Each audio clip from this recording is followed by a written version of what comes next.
এখন তো বর্ষাকাল চলতেছে, তুমি যদি এখন ঠিক মতো কাজ না পাও তাহলে কি আমাদের সংসার চলবে? আমি তো প্রতিদিনই কাজ খুঁজি, এখন যদি কাজ না পাই তাইলে তো মনে হয় আমগোর কপালই খারাপ। এমনিতেই তো এখন বর্ষাকাল চলতেছে, আর আমি তো জানি বর্ষাকালে আমগোর এই গরিবের কি কষ্ট। তাই যদি কাজ না পাই তাহলে তো আর আমগো চলবে না। এই যে দেখো, তোমাদের সাথে কথা বলতে বলতেই বৃষ্টি চলে আসছে। সবাই ঘরে চলো তাড়াতাড়ি। হাই হাই, বৃষ্টির কারণে সব ফসল এখন পানির নিচে চলে যাইতেছে। যাই গিয়ে দেখি আমাদের ফসলের কি অবস্থা।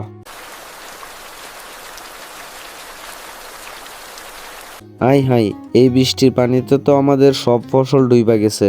এখন আমাদের কি হবে? এই ফসল তো আমাদের পুরোই নষ্ট।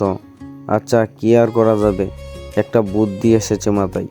বাড়িতে গিয়ে জাল টানিয়ে আসি, তারপর এই জাল দিয়ে এই জমি থেকে মাছ ধরবো। যেহেতু নতুন পানি হয়েছে তাহলে তো অনেক মাছ আসছে।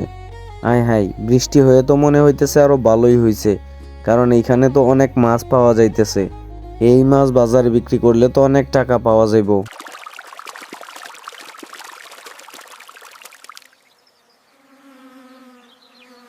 আল্লাহর রহমতে মাছ তো অনেকগুলি পাইলাম। এখন এইগুলি নিয়ে বাজারে যাই। এগুলি যদি ভালোভাবে বাজারে ভালো দামে বিক্রি করতে পারি তাইলেই মনে হয় আমার পোষায়া যাইব। ধান বিক্রি করে যে টাকা পাইলামও সেটা মাছ বিক্রি করে হয়ে যাইব। এই যে সবাই এইখান থেকে মাছ নেন, এই মাছগুলি একদম টাটকা, একটু আগেই মাইরে আনছি মাছগুলি।